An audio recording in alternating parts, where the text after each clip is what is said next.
idea naman po natin ngayon mga katipid tips, gumawa po tayo ng cheese donut. Okay, so kahit nasa bahay lamang po tayo, posible na tumubo po tayo dito ng malaki. Kahit mga kananay ko is kayang-kaya po ito.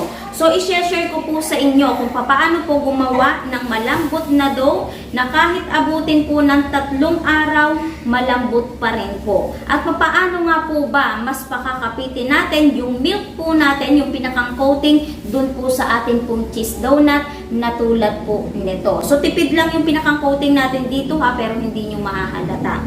Kung pang negosyo po ito, hindi po mawawala yung pinakang costing po natin. Kaya panoorin nyo lamang po hanggang dulo kasi baka mamaya yung pinakang tips at idea is yun pa po yung malampasan po natin. So kung paano po ito gagawin, tara, umpisahan na po natin.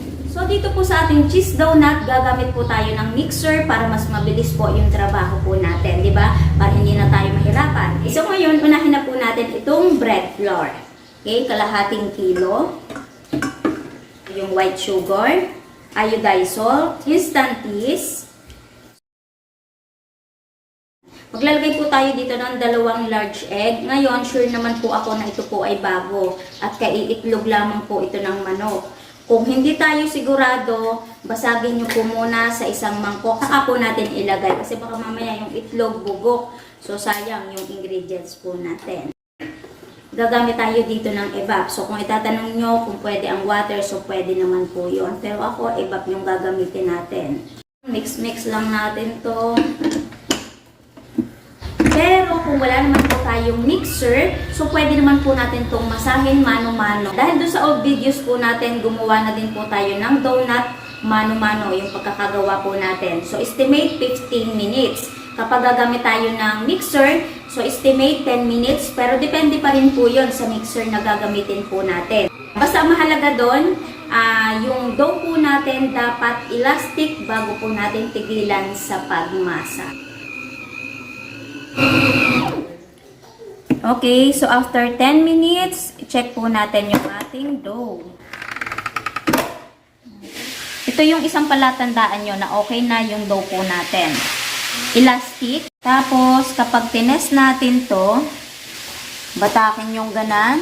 At kapag hindi po basta-basta napupunit yan, ibig sabihin, okay na po yung ating dough. So, kapag meron tayong mixer, 10 minutes, tapos po itong kalahating kilo.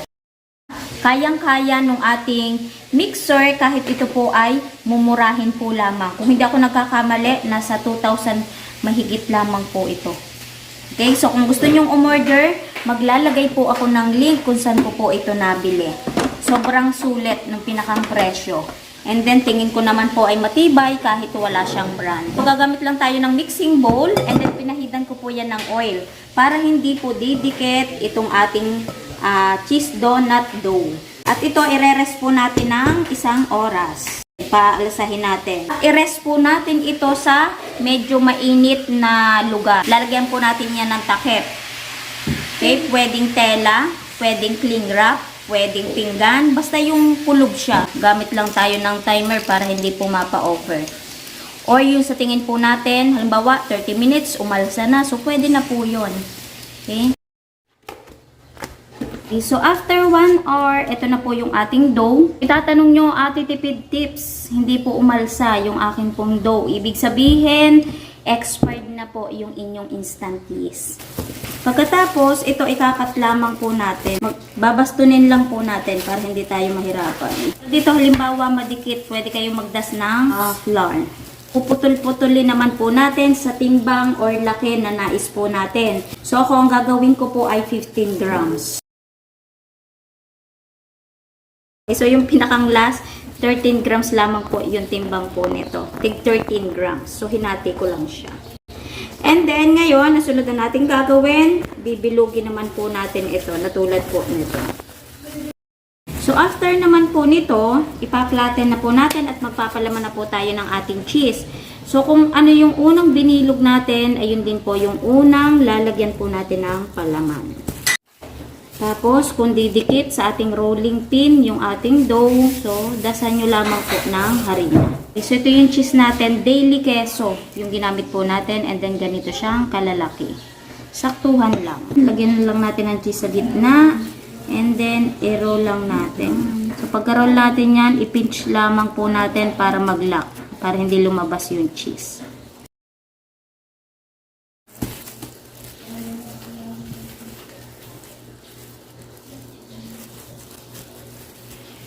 So, ganun lang po yung gagawin po natin at magbabalik po tayo. So, maglalagay lang po kayo ng space dyan kasi ito ay aalsa pa. Ito na yung mga ginawa natin, natapos na. Ngayon, ang sunod na po natin gagawin, paaalsahin na po natin ito. So, bali tayo po ay naka 63 pieces. So, lagyan nyo lang ng cover. Piprituhin na po natin ito. Okay? So, magpainit po muna tayo ng mantika. Medyo lumaki na yung ating cheese donut. Tingnan nyo naman ang itsura. Oh. So, medyo lalaki pa po yan kapag pinirito na po natin. Ang bango. May bakery dito ngayon. Kung hindi natin lulutuin pa, pwede naman natin yung takluban pa. So, dapat naka-ready na po yung ating patiktikan kasi mabilis lamang po itong lutuin. Okay, so yung apoy po natin, low to medium. Mas mahina po sa medium fire kasi ito po ay mabilis lamang pong maluto.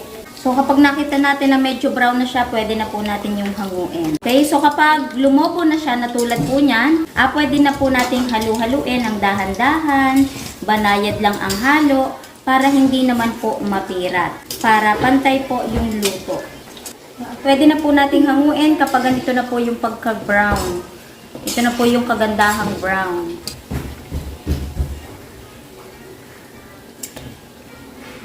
Ito ngayon, pinalamig na po natin ito. Ayan o, hindi na siya mainit. Kailangan palamigin po muna natin ito bago po tayo maglagay ng coating para hindi po siya matunaw. Para mas maganda yung pinakang coating po natin, mas madikit dun po sa ating cheese donut.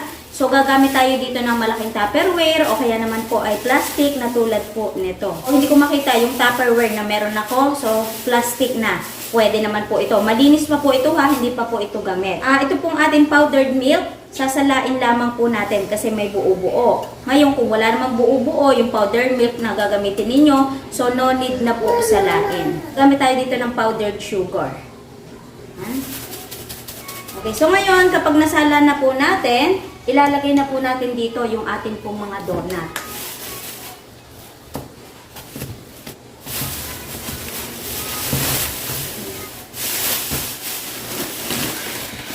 Tapos, aalugin lamang po natin ito ng mabuti.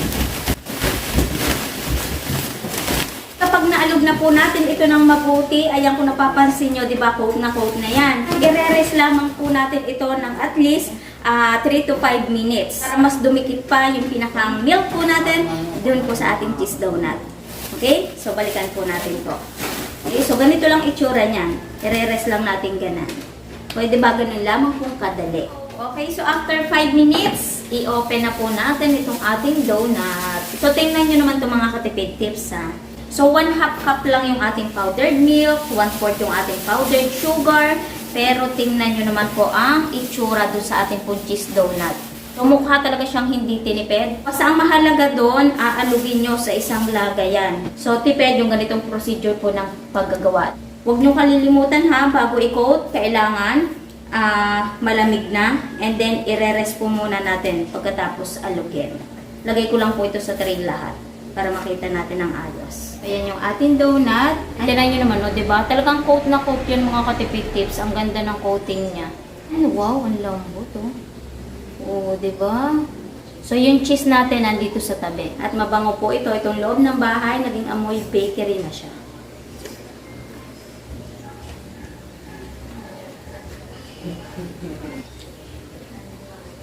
So, wala pa rin pagbabago. Ang sarap ng recipe ng ating cheese donut. Malambot. And then, syempre, isang nagpapasarap din dito, yung cheese na palaman po natin at yung pinakang coating natin. So, sundan nyo lamang po yung pinakang procedure po natin na kung maa-achieve nyo din po yung ganitong cheese donut. Ang ganda ng pinakang coating po natin at hindi ito basta-basta natatanggal dun sa ating pong cheese donut. Kahit ito abutin ng 3 araw, malambot pa rin po itong ating pinakang dough. Work!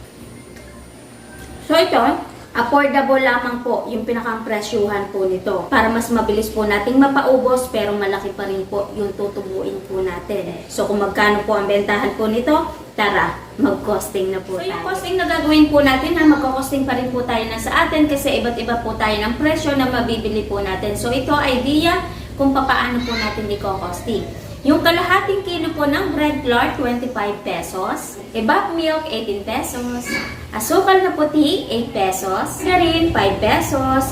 Sa itlog po natin, 18 pesos. At yung instant yeast at salt, pagsamahin na po natin, 3 pesos. Powdered milk, 21 pesos. Powdered sugar, 5 pesos.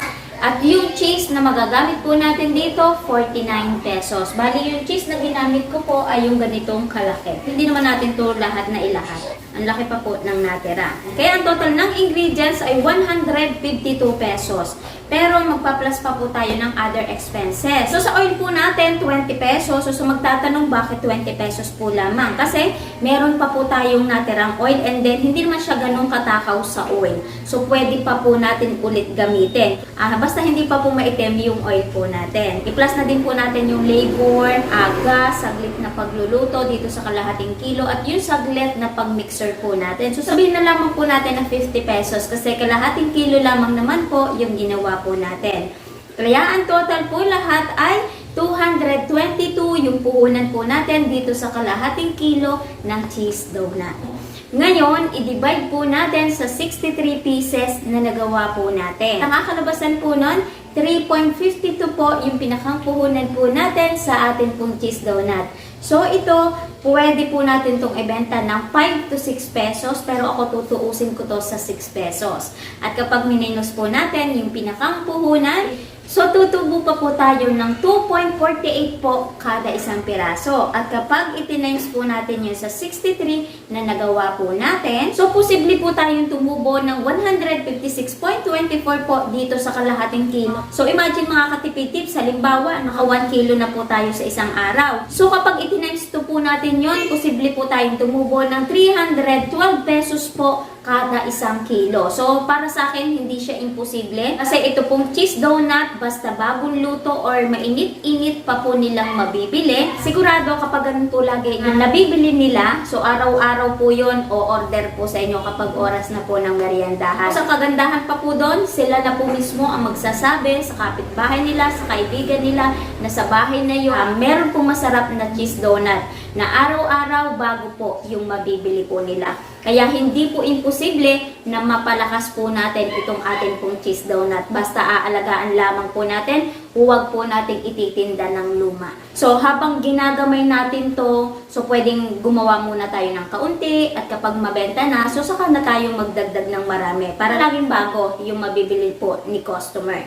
So sana bago po ulit nagtapos yung video po natin, meron po ulit akong naibigay na magandang negosyo idea po sa inyo kahit tayo po ay nasa bahay po lamang. So kita-kits na lamang po ulit sa ating mga next video.